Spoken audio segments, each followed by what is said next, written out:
만물에는 흐름이 있습니다. 흘러야 합니다. 흘러내려야 합니다. 흐르는 것이 자연스럽죠. 오히려 머물면 자칫 위험합니다. 한동안 머물지라도 때가 되면 흘러야 합니다. 머물기만 하면 썩을 수밖에 없습니다. 물은 위에서 아래로 흐르고 공기는 찬 곳에서 따스한 곳으로 흐릅니다. 작은 물방울이 산비탈을 따라 졸졸졸 시내가 되고 드넓은 대지를 만나 도도한 강물되고 마침내 광활한 바다를 이루게 됩니다. 그러나 거기서 끝이 아닙니다. 장렬하는 태양을 만나 오대양 힘찬 기운을 하늘로 끌어올려 다시금 온 세상을 촉촉히 적십니다. 흐름은 하나님 만드신 세상의 자연스러운 순리이자 가장 신비로운 이치인 것입니다. 하나님의 은혜 역시 흘러야 합니다. 온 우주 만물 그리고 인류를 향해 불어넣으신 하나님의 그 사랑이 흘러내리는 것이 당연한 이치입니다. 그런데 이것이 흘러내리지 못하고 있어 보입니다. 어딘가 막혀 있습니다. 도대체 어디서 막힌 것일까요? 이유를 찾아야 할 것입니다. 누군가 볼을 만들어 놓았습니다. 수문을 잠근 것입니다. 흘러야 할 것이 흐르지 못하면 위험하지요. 물이 흘러야 대지를 적시고 풀과 나무가 자랍니다. 오곡이 무르익고 백과가 열립니다. 물이 흐르지 못하면 그게 곧 사막입니다. 인생의 사막은 공고할 수밖에 없을 것입니다. 요즘 들어 사람들은 소통의 시대라고 하지만 사실은 불통의 시대입니다. 우리 교회도 소통이라는 주제를 가지고 있는데 얼마나 잘 소통하고 있는가, 여러분들의 소통이 바른 소통인가 돌아보아야 할 것입니다. 인터넷, 휴대폰, 블로그, SNS, 도처에 무엇이든 연결할 수 있지만 실은 아무것도 연결되지 않는 시대가 요즘이라고 하겠습니다. 사람들은 인스타와 SNS로 일상을 자랑하지만 정작 외롭습니다. 필요한 순간에는 곁에 있어주지 못합니다. 현대의 네트워크는 그게 누구이건 무엇이건 언제든 거절할 수 있습니다. 차단이 간단합니다. 일십하거나 탈퇴해버리면 그만입니다. 가상의 공간에 기억을 남기는 것은 영원하지 않습니다. 구독과 좋아요는 늘지언정 언젠가 그들은 그 공간을 떠나게 됩니다.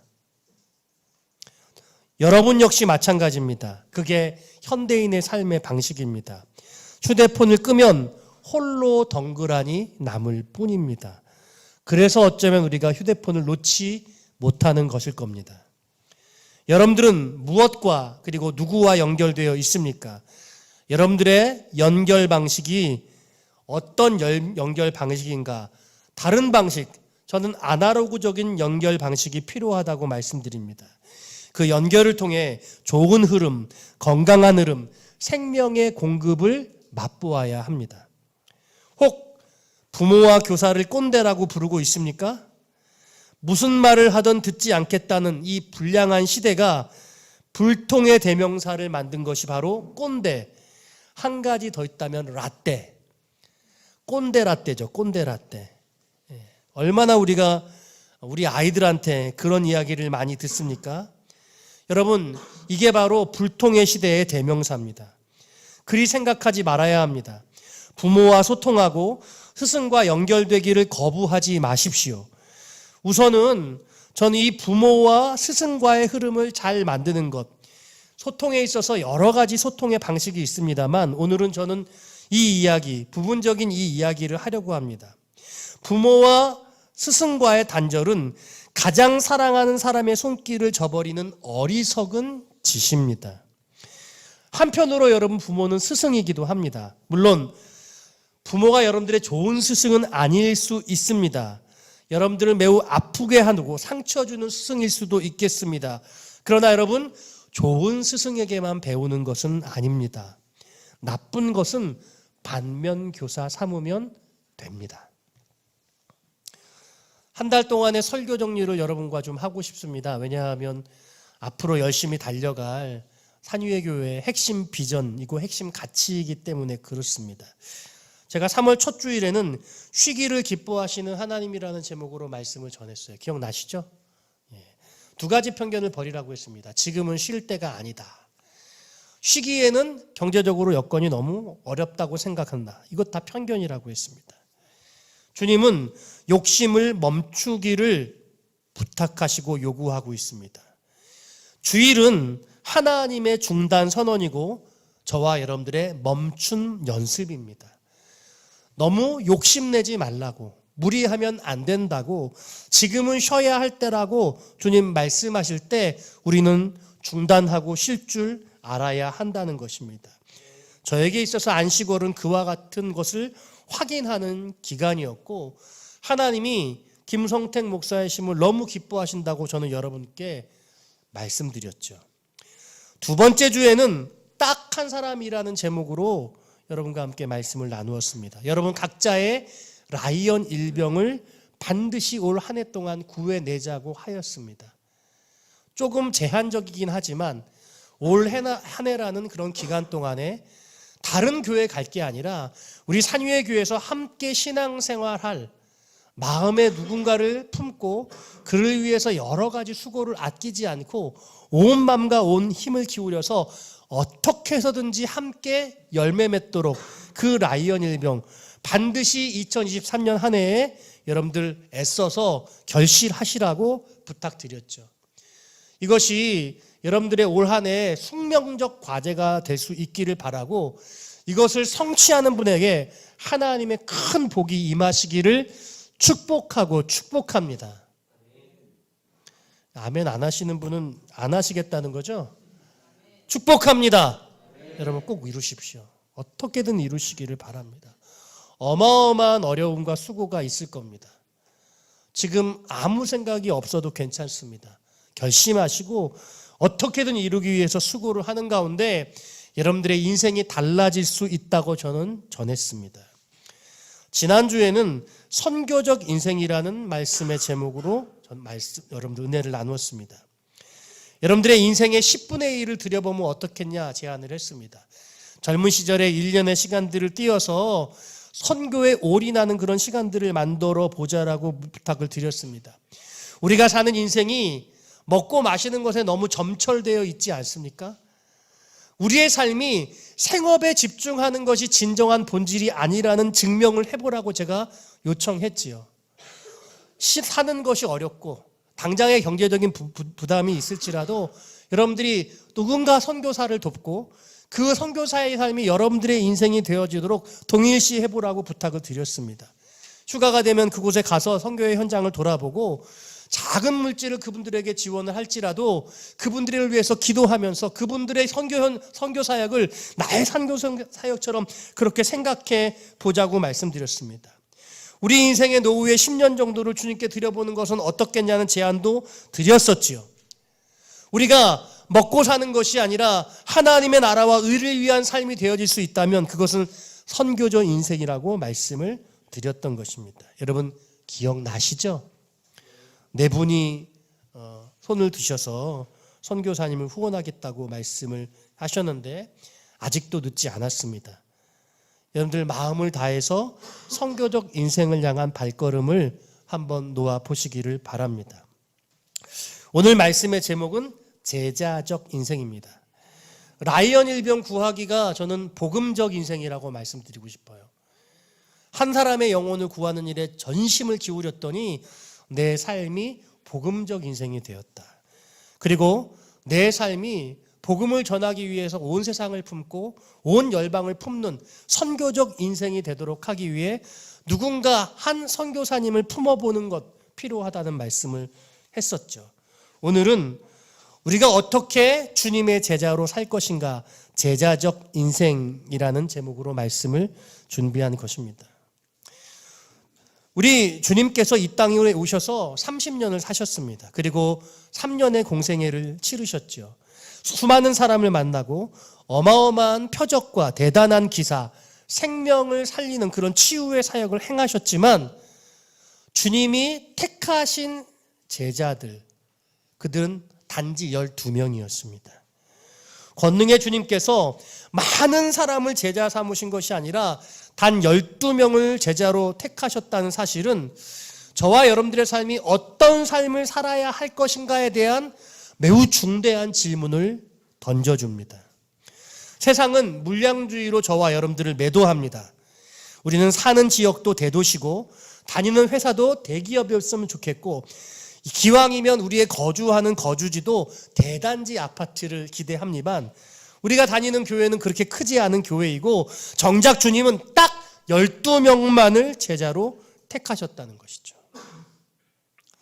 저는 여러분들이 정말 제자이냐라는 질문을 심플하게 두 가지로 확실하게 확인할 수 있다고 전에도 말씀을 전하면서 질문을 했었어요. 여러분들이 제자이냐? 첫 번째 질문은 스승이 있느냐 대답하실 수 있으면 된다는 거예요. 두 번째로 여러분들에게 제자가 있느냐에 대답할 수 있으면 된다는 거죠. 마태복음 28장 18절로 20절에서 주님이 지상 최대의 명령을 부활 승천하시면서 하셨단 말이죠. 너희는 가서 내가 너에게 가르쳐 내가 너에게 분부한 말씀을 가르쳐 지키라고 세례를 주고 그 말씀을 가르쳐 가고 세례를 주고 말씀을 가르쳐 지키게 하는 이 세 가지 사실, 이게 주님이 12제자에게 하셨던 명령이었거든요. 그러니까 사도들의 스승님은 예수님이셨고 그리고 이 사도들은 또다시 새로운 제자들을 세울 것을 명령받으셨던 겁니다. 그러니까 주님의 제자가 된다는 것은 스승이 있어야 하고 제자도 있어야 한다는 것이죠. 제자만 있거나 스승만 있어서는 어떻게 생각하면 영적 흐름이 무엇인가 온전하지 않은 것입니다. 흘러내려와야 받을 수 있고 받아야 흘려내려 보낼 수 있기 때문에 그런 것이죠. 무엇인가 우리가 영생을 소유했다면 복음을 접했다고 한다면 그 복음을 전한 분이 분명히 있을 터이고 그리고 우리는 그 뜨거운 생명의 그 놀라운 하나님의 은혜를 누군가에게 나누어 주어야 한다는 것입니다. 여러분 스스로가 나는 스승이 있고 제자가 있다는 것에 대한 답변을 이미 가지고 있으리라 생각을 하는데 의외로 많은 사람들이 스승을 가지고 있지 않습니다. 우리는 유치원, 초등학교, 중학교, 고등학교, 대학교 그리고 교회도 여러 군데 다니신 분들은 많은 목사님, 스승님들을 가지고 있을 텐데 스승을 가지지 못한 채 살아가는 것 같습니다. 스승의 날 누구 생각납니까? 찾아봐야 된다고 그런 마음의 부담감이 있나요? 여러분 그것이 물질적인 부담감이 아니고 정말 그분에 대한 감사가 되어야 되거든요. 어떤 시간에 대한 부담감이 아니어야 되거든요. 근데 왜 스승을 갖지 못하느냐? 바로 이 이유 때문에 그렇습니다. 완벽한 스승을 찾기 때문에 그래요. 완벽한 스승을 찾기 때문에. 내가 선생님 찾아야지 못하는데 바빠서 그래. 아니에요, 여러분. 마음속에 깊은 곳으로 더 들어가 보면 그 마음의 진심은 정말 그분을 내 스승으로 온전히 여기지 않고 있기 때문에 그런 것이고 그 이유는 내가 그분을 내 스승님으로 하기에는 완벽하지 않다고 충분하지 않다고 생각하는 거죠. 여러분, 그런데 세상에 완벽한 스승이 있습니까? 다시 여쭤볼게요. 여러분들은 완벽하세요? 여러분들은 완벽한 부모세요? 우리가 완벽할 수 있습니까? 우리는 죄인이잖아요. 우리는 완전할 수 없어요. 그런데 이상하게 내 스승님은 완벽했으면 좋겠고 정말 훌륭해야지 그분을 내 스승님이라고 그렇게 생각하는 이상한 잣대와 기준을 가지고 있다는 거죠. 사랑하는 여러분, 완벽한 스승은 없어요. 저는 여러분들에게 스승이 없다고 생각하는 것에 대해서 오히려 그렇지 않다고 반문하고 싶은데요. 어쩌면 여러분들은 이미 좋은 스승을 만났습니다. 이렇게 말하니 저를 이야기하는 것 같으나 저를 얘기하는 게 아니고 여러분들이 과거의 시간 속에서 스승님을 찾을 수 있다는 거예요. 어떤 분이 여러분들의 스승님이었냐? 여러분들을 진심으로 사랑해 주셨던 분. 그 스승님이 훌륭해서가 아니라, 그 스승님이 위대해서가 아니라 여러 학생들 중에서 유독 여러분에게 관심을 가지고 여러분들에게 인격적인 만남을 가져서 여러분들을 자상하게 보살펴주고 여러분들의 마음을 읽어주고 그런 분이 있다면 그분은 여러분들의 스승님이 될 수 있는 거예요. 동의하세요? 우리가 지나쳐 버린 거예요.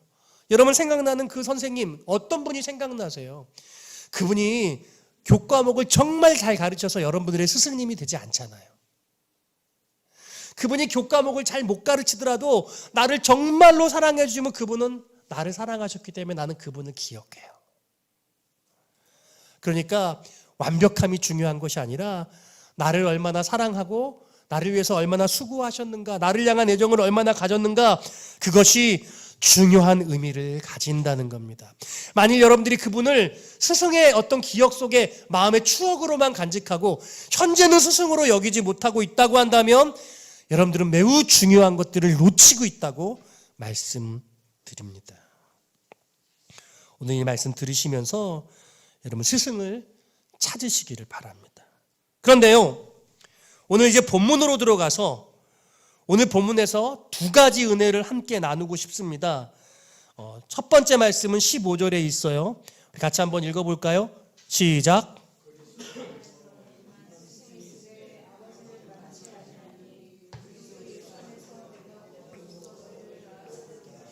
아멘. 오늘 성경의 유일한 표현이 여기 등장하고 있는데 뭐라고 말하냐면 복음으로써, 내가 복음으로써 너희를 낳았다, 이렇게 표현하는 부분이 등장합니다. 나는 사도 바울이고 너희는 고린도서니까 고린도 교회의 교인들입니다.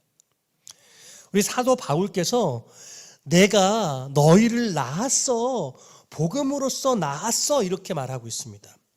제가 이 말씀을 붙들고 묵상을 해보니 우리에게는 세 부류의 아버지가 계시다는 걸 알 수 있었어요. 첫 번째는 육신의 아버지입니다. 여러분들을 낳아주신 아버지, 길러주신 아버지죠. 어쩌면 아버지에 대한 애정이 없을 수도 있으나 여러분들을 육신적으로 낳아주셨다는 것은 우리가 부인할 수 없죠. 두 번째가요, 하늘 아버지입니다. 여러분들을 창조하시고 구원하시기로 창세 이전부터 계획하셔서 그 일을 예수 그리스도의 십자가를 통해 이루신 분, 우리가 그분을 이렇게 부르는 거죠. 아버지. 할렐루야. 예. 우리가 하나님을 아버지로 부를 수 있는 거예요. 여러분, 하나님이 너무 부담스러워서 아버지라고 부를 수 없는 분이 계신가요? 예? 우리가 이분을 아버지로 부를 수 있으면 얼마나 좋겠어요. 삼성의 CEO 이재용, 아버지. 너무 좋잖아요. 그럼 재벌 2세, 재벌 3세 되는 거잖아요. 그러면 얼마나 좋아요. 어마어마한 대기업에 기업을 물려받을 수 있는, 요즘은 물론 재벌이라고 해서 상속해주면 안 된다고 그러는데, 우리가 우리의 아버지, 나는 왜 이런 아버지에게서 태어났을까 원망을 하기도 해요. 제가 그랬어요. 제가 어렸을 적에 나는 왜 이런 집에 태어났지? 여러분들의 육신의 아버지는 여러분들이 선택할 수 없었어요. 그런데 그래도 괜찮은 이유는 하늘 아버지가 저와 여러분들을 택하셔서 여러분들을 구원하시고 그 하늘, 이 온 우주의 창조자를 아버지라고 부를 수 있도록 허락해 주시다고 계시다는 사실이에요. 할렐루야. 이게 얼마나 귀해요. 어떤 사람들은 창조자가 어디 있냐고, 우주 만물의 조물주가 어디 있냐고 증명해보라고 그렇게 말하는데요, 우리는 그렇게 얘기할 수 있다는 거죠. 그분이 내 아버지야.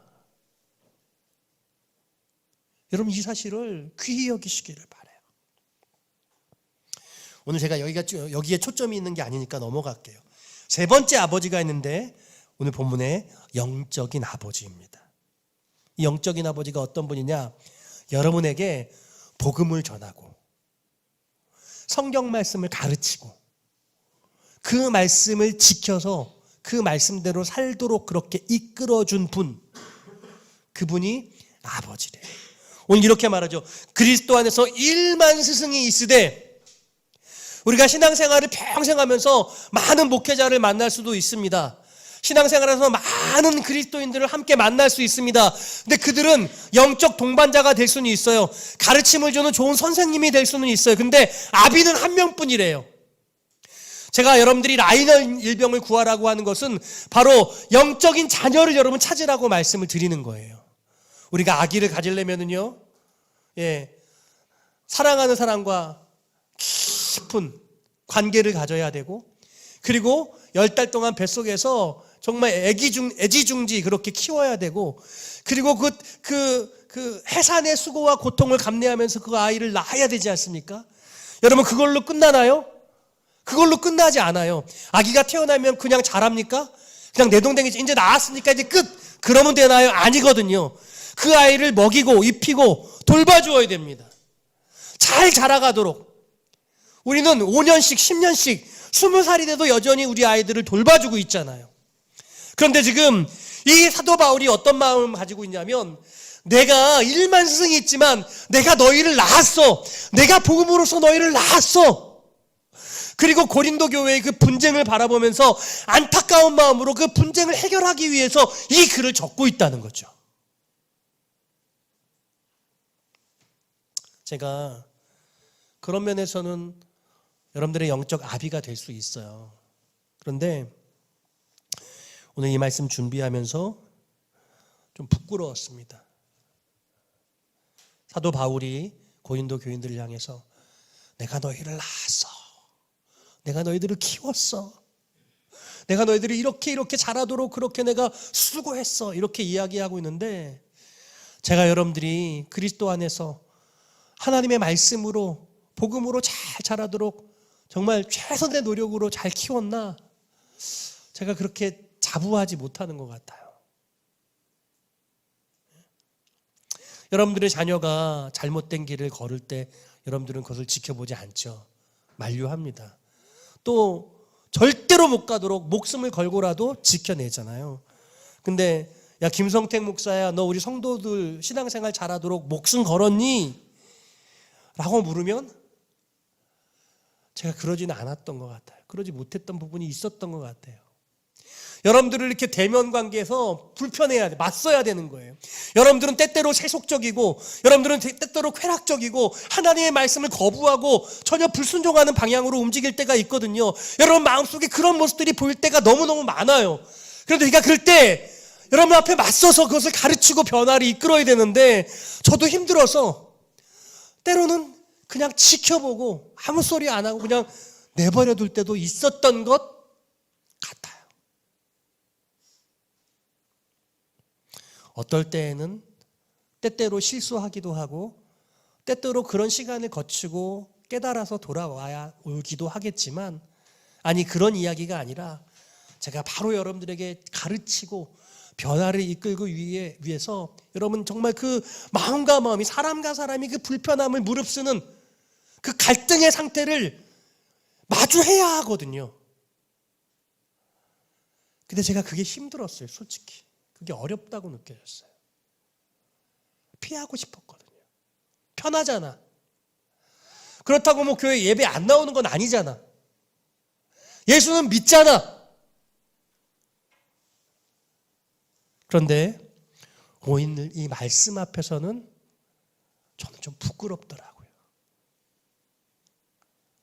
그렇지 않는 제가 되려고 해요. 이제 여러분들하고 좀 맞서기도 하려고 합니다. 여러분과 원투원 하면서 때때로는 좀 불편할 수도 있어요. 앞으로 여러분들하고 그런 부분에 대해서 제가 더 몸부림을 치고 애를 쓰려고 합니다. 때때로 김성택 목사를 여러분들이 사람으로 보실 때도 있다는 생각이 많이 들어요. 제가 부족함이 많으니까 그럴 수 있겠죠. 근데 저는 여러분에게 인간으로 서지 않고 말씀을 가르칠 때만큼은 하나님의 거룩한 사자로 설 수 있기를 원합니다. 그리고 그것이 여러분들을 변화시켜 나갈 수 있도록 여러분 하나님의 거룩한 역사에 어떤 그 갈등과 반목을 통해서, 참된 지도를 통해서 여러분들이 말씀 앞에 굴복하는 그 역할을 하는 권위를 제가 더 세워가야겠다는 생각을 오늘 말씀 통해 하게 되어지는 것이죠. 사랑하는 여러분, 오늘 저와 갈등하며 새롭게 여러분 성장해 나가기를 여러분 원하시기를 부탁드립니다. 여러분 허락하신 거죠? 예, 감사합니다. 저는 이 영적 아비, 복음으로서 사도 바울이 고린도 교인들을 낳았다라는 표현을 할 때 참 좋은 제도가 하나 있는 것 같아요. 우리 요즘에는 사실은 그런 별로 경향이 없어졌는데, 교회에 부모님 안 다니시는데 아이들만 다니는 그런 아이들, 이 아이들을 보면서 제가 참 마음에 안쓰러운 마음이 들었어요. 대단하고 너무 고마워요. 근데 제가 쭉 겪어보니까 그런 아이들은 결국 교회를 떠나게 돼요. 언제 다시 돌아올지 알지 못하지만 결국 막 2년 3년 그렇게 사랑과 그런 섬김으로 애를 써도 아이들이, 제가 어렸을 적에는 저의 시간 관리를 제가 제 마음대로 했는데 요즘에는 아이들의 시간 관리를 부모가 좌우하잖아요. 허락을 받아야 되거든요. 그러니까 아이들이 교회를 나오다가도 일정 상황이 되면 학교를 진학하면서 학원을 다니게 되면서 시험 성적이 떨어지고 이러면서 또 친구 관계가 어려워지면서 멀어지더라고요. 천주교회 대부제도라는 게 있어요. 아시죠? 그래서 2023년 5월에 제가 작년부터 생각을 했는데, 올해는 이제 5월 달에 한 주를 정해서 토요일 날 우리 아이들을 우리 성도들 집에 제가 보내려고 그래요. 그러면 그 성도님 초대받은 집에 가서 밥도 먹고 같이 함께 시간도 보내고, 우리 성도분들은 아이한테 선물도 주시고 같이 함께 예배도 드리고 찬양도 하고, 그 아이와 함께 이 아이를 내 아들처럼 내 딸처럼 여기면서 사랑해 주시는 거죠. 우리 교회에 그런 아이들이 있었는데 요즘에는 그 아이들이 거의 잘 보이지가 않아요. 너무 가슴이 안타까워요. 근데 우리 교회 안에 그렇게 사회적으로 사랑받지 못하는 아이들, 부모님이 신앙생활하지 못해서 않아서 신앙생활하기 어려움이 있는 아이들, 그 아이들이 여러분들의 뜨거운 사랑을 받아서 믿음을 가지게 되고 여러분들을 영적 아비로, 영적 어미로, 영적 부모 삼아내는 그런 일들이 있기를 축복합니다. 내 자식만 내 자식이 아닌 거예요. 아니, 사실 오늘 보니까요, 세 가지 아버지 중에 이 영적 아비가 육신의 아버지일 수도 있죠. 물론 그렇지 않을 수도 있어요. 근데 여러분들의 아버지가 날 그렇게 영적으로 길러주셨다, 너무 좋은데 그럴 일은 많지 않은 것 같습니다. 그런데 여러분들은 여러분들의 자녀도 책임지셔야 하고, 그리고 우리 가운데 돌봄이 필요한 아이들을 사랑해주는 그런 마음도 필요한 거예요. 남이라고 생각하지 마시고 그리스도의 사랑으로 그 일을 해야 되는 거예요. 그게 바로 복음으로 낳는 겁니다. 우리 교회 안에 열심히 다니다가 지금 떨어져서 흩어져서 나오지 않은 아이들, 지금도 저는 기도하고 있어요. 이 아이가 마음속에 예수 그리스도가 없어요. 그게 보여요. 이 아이가 교회를 재미로 다니는 게 느껴집니다. 어떻게 그 사랑을 전해줄까? 마음이 너무 안타까워요. 이것저것 보이는 것으로 잘해주는 게 중요하지 않고요, 뜨거운 그리스도의 심장으로 그 사랑을 온 마음으로 전해주어야 그 아이가 주님을 만날 수 있는 거예요. 복음으로 낳는, 여러분들이 누군가를 복음으로 낳는 그런 은혜가 있기를 주의 이름으로 부탁드립니다. 두 번째로 함께 교훈 나누고 싶은 것은 16절입니다. 16절 말씀 함께 읽어볼까요? 시작.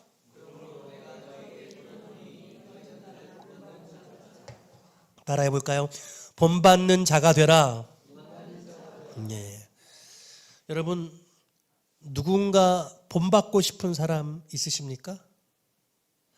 본받을 만한 사람이 없어요. 목사님, 본받을 만한 사람이 없어요. 그렇게 생각하기 쉬워요. 그게 그냥 우리의 대체적 인상입니다. 정말 신령하고 거룩해서 저 사람 배우고 싶다. 그런데요, 요즘에 10대 아이들은요, 막 TV를 보면서 막 그 연예인들을 막 본받고 싶어가지고 그 춤을 따라하고, 그렇게 예뻐지려고 몸부림을 치고, 너 뭐 하고 싶니? 그러면 연예인 되고 싶다고, 유튜브 되고 싶다고, 그걸 그렇게 본받으려고 그래요.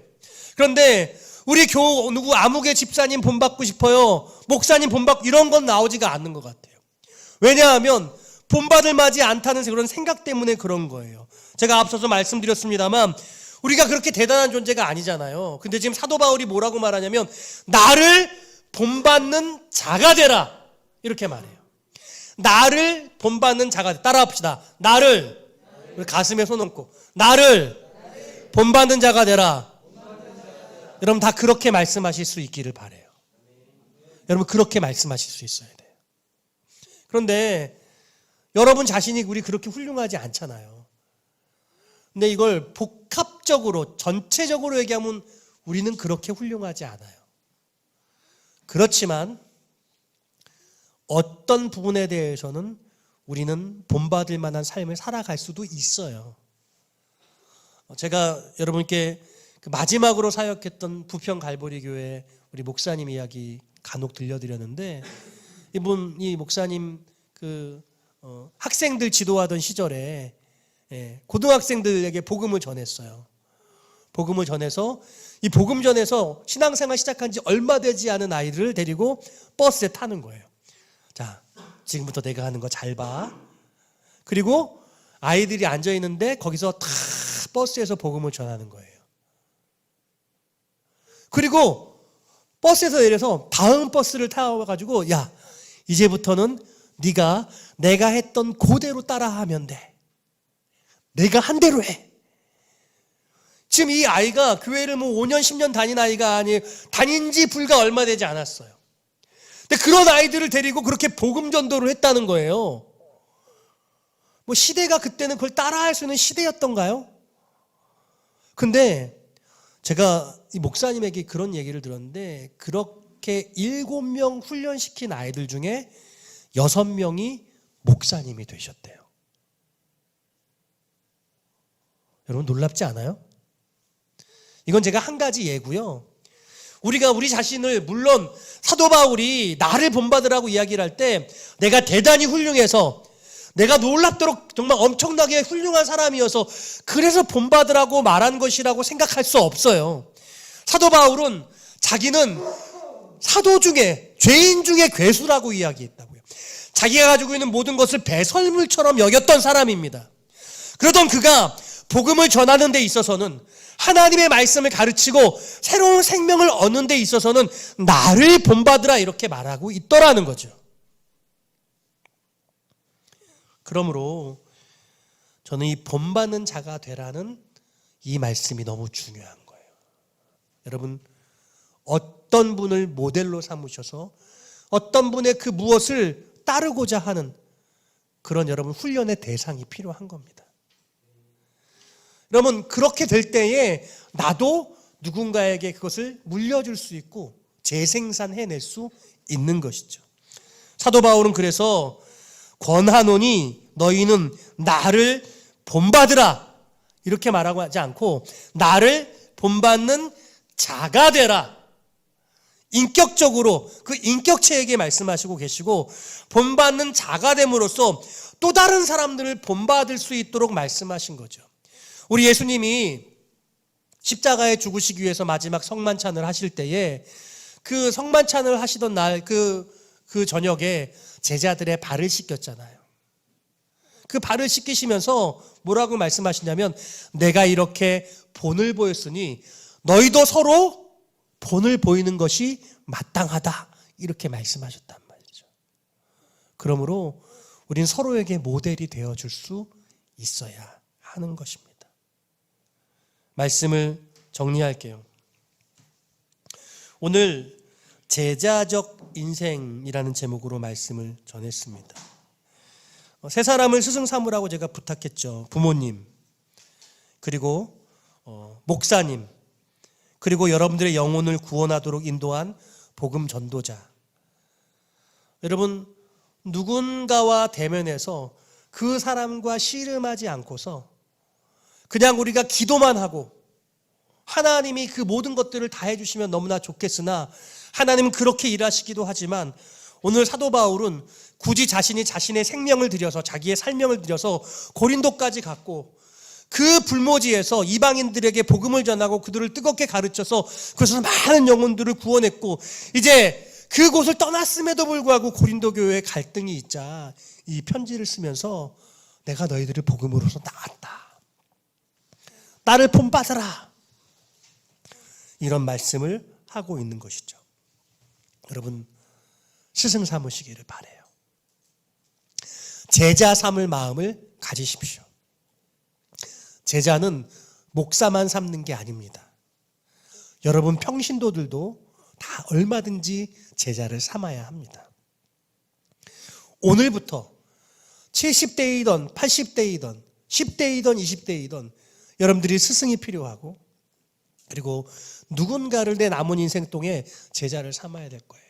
예수님이 그 온 생애를 다 바쳐서 12명의 제자를 키우셨고, 그 중에 한 명은 가룟 유다여서 버림받는 실패의 케이스도 있었습니다. 저도 제 일생 모두를 걸고 12명의 제자만 키워낼 수 있어도 너무 귀한 일, 내가 예수님만큼 한 것이다, 그런 생각을 해봅니다. 여러분들도 동일한 비전을 갖기를 바라요. 그것이 바로 제자적 인생으로 살아가는 거예요.